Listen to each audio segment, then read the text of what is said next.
Hey there, welcome to Mike's Workbench, where we're getting stuff done, learning as we go, because we really don't know anything. So I'm out here, I've got the forge fired up, I've got the forge press all set up, got the anvil out here, we're all set to go. I just spent some time on my bench with the vise, the angle grinder, and the diamond blade.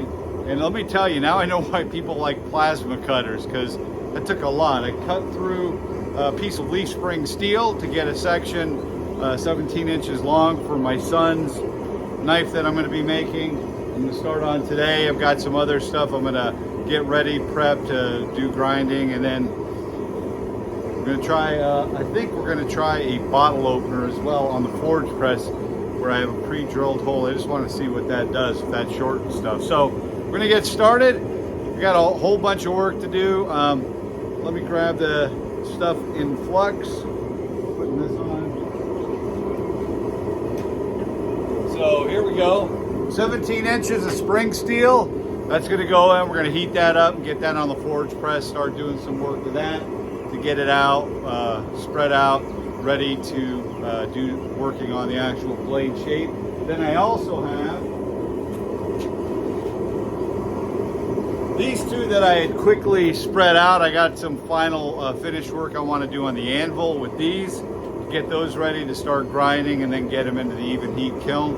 And yeah, and then I've got that metal somewhere. Where did I put that? I'm gonna have to find what I just did with that. I have, like I said, a blank for one bottle opener to give that a try. I want to see if I can crank some out real quick. So I'm gonna go ahead and get started.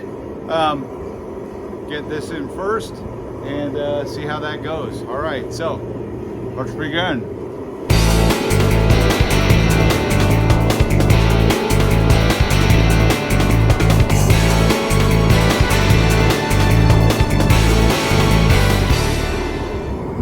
So let's take a look. It's going to take a while, I think, to heat up that steel. I found, oops, there we go. So I went ahead, we've got the steel in for my son's blade. I should have put the fat in first. We'll flip that around the next one. The other ones look like they're almost ready to start working on.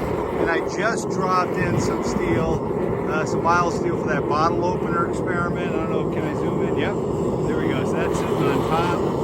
What I'm going to do with that, I'm thinking over here on the Clark Iron Forge, is I'm going to use the hammer punch.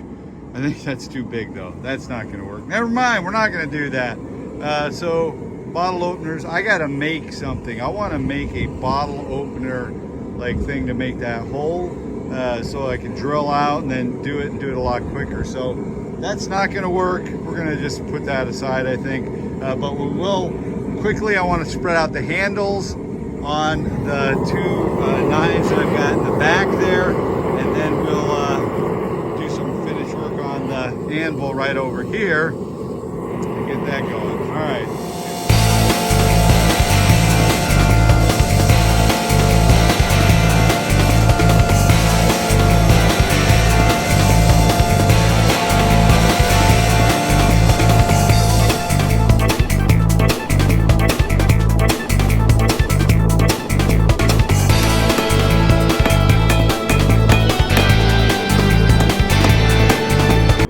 All right, so took the two blades that I want to make, like spike daggers. I don't know what you really call them.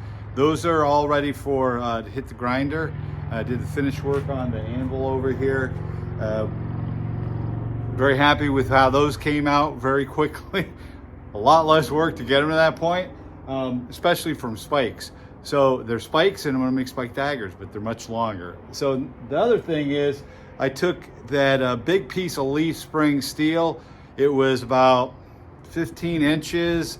I should measure it. Let's go ahead and pull it out. Where's the? Let's grab these. We'll do a quick measure on the cement. I'm gonna lay it out next to this yardstick. It was about 15 inches long. I wanted to thin it out a bit. I didn't have to do a whole lot of slimming out, but it was close to 15, I should say. Not quite. Let's see.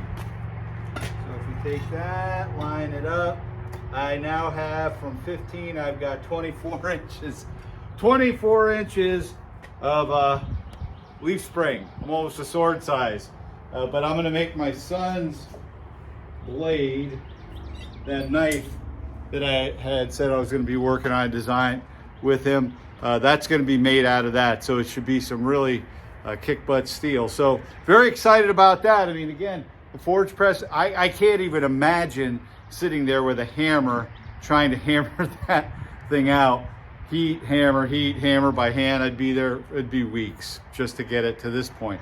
So now once that cools, I'll do some light grinding with it on the Origin Blade Maker grinder. Probably use a 24 grit ceramic belt from Red Label Abrasives. And we'll get that. Then I'm gonna do some cutting. It should be a little softer now that it's been heating up and getting smashed around. It was tough cutting that leaf spring in half, I gotta tell you, using just an angle grinder. But I'll use the angle grinder, then we'll put the pattern on. I'll get a rough cut, we'll get it onto the anvil, we'll do some work, and then we'll grind that out so we can get it into the even heat kiln. So that's it. I've got a lot done. I am gonna I think I have time. Yeah, I got a half hour still here. So what I'm gonna do is, I do have some work on a brass hilt for a dagger. I think I'll work on that a little bit. But basically I'm done for the day. Actually, I might just be cleaning up. Again, right tools for the job really helps. Clark Iron Forge, that 25-ton press made short work of that huge ass piece of steel. And like I said, 15 to 24 inches. I drew it out an extra 10 inches, and I still could draw a lot more. I'm just being conservative because I want to have it be a hefty blade. But this is Mike Giannotti here in St. Michael's Forge. Learning as we go, because I don't really know what I'm doing, but we are learning, and I'm very thankful for the opportunity. Just want to thank you all for tuning in. Hope you have a great weekend, great week ahead, whenever you're watching this. Take care, and as always, ciao.